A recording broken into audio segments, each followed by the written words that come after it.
विज्ञान की दिशा और अध्यात्म की दिशा दोनों कुछ मायने में अलग अलग है। विज्ञान अधिकतम भौतिक जगत की ओर जाता है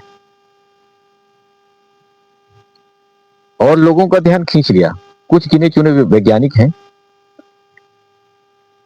उन लोगों ने ऐसा समाज का ध्यान खींचा कि लोग अध्यात्म और धर्म को ऐसा लगता है, बल्कि कहते भी हैं कि यह अफीम की गोली है, एक नशा है। और इस समय का जो पीढ़ी है विज्ञानवाद की ओर और तर्क की ओर इतना तेजी से अग्रसर हो रही है, और उसे समझना होगा। उदाहरण के लिए कोपरनिकस ने ब्रह्मांड के विस्तार की बात कही, गैलीलियो ने धरती के गोल होने की बात कही, रोम में चर्च द्वारा उन्हें दंडित किया गया। ये बात मानने से इन लोगों ने इनकार कर दिया। न्यूटन ने गुरुत्वाकर्षण नियम को सिद्ध किया। अल्बर्ट आइंस्टीन ने परमाणु सिद्धांत भी दिया, एटम सिद्धांत भी दिया, और सृष्टि की रचना में सापेक्षता का सिद्धांत बताकर सृष्टि की रचना का दरवाजा खोला।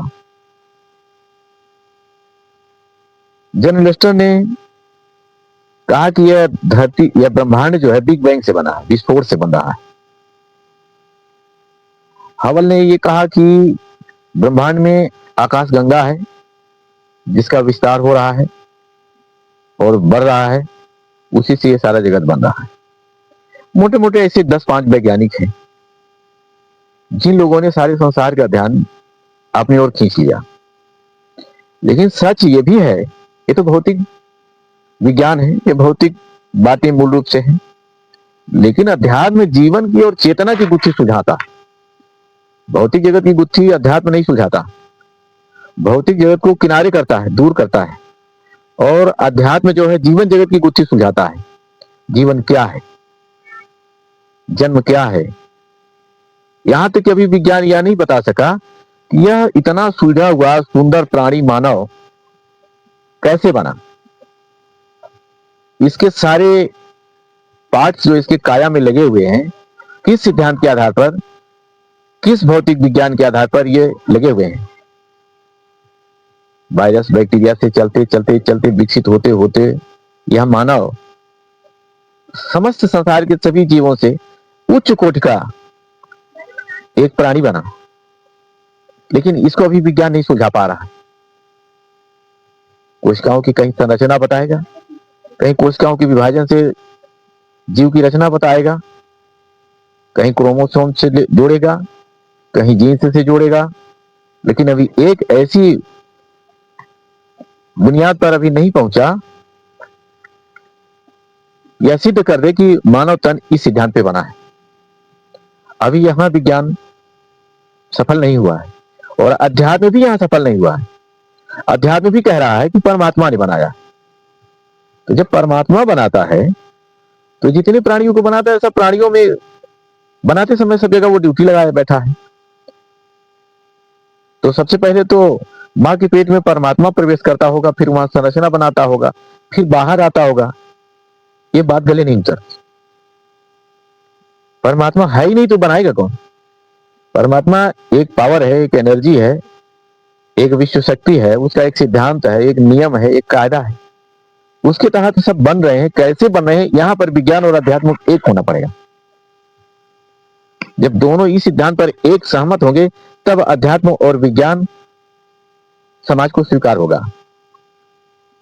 विज्ञान अपना जो तर्क दे रहा है और अध्यात्म जो तर्क दे रहा है, दोनों अभी अधूरे हैं। दोनों मिले, जब दोनों मिलेंगे और दोनों का संगम होगा तब यह गुत्थी सुलझेगी। और इस गुत्थी को सुलझाने के लिए हमने काफी प्रयास किया है कि अध्यात्म और विज्ञान दोनों की गुत्थी मिला करके कैसे सुलझाएं।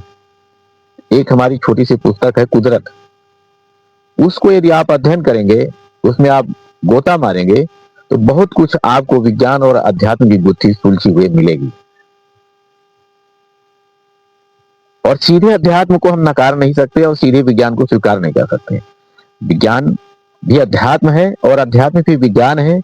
दोनों अलग अलग रास्ते पर चलने लगे, इसलिए हमको आपको ऐसा लगता है कि अलग अलग विधाएं हैं। ऐसा नहीं, अलग अलग विधाएं नहीं, दोनों की एक ही विधा है। दोनों विज्ञान है, धर्म भी विज्ञान है, अध्यात्म भी विज्ञान है, और विज्ञान तो विज्ञान है ही है। किसी चीज का सर्जन करना, किसी चीज का रिसर्च करना, किसी परिणाम तक पहुंचना, उसके मूल तथ्य को समझ लेना, फिर उसका सृजनात्मक रचनात्मक पक्ष समझ लेना, यही तो विज्ञान है, यही तो अध्यात्म है।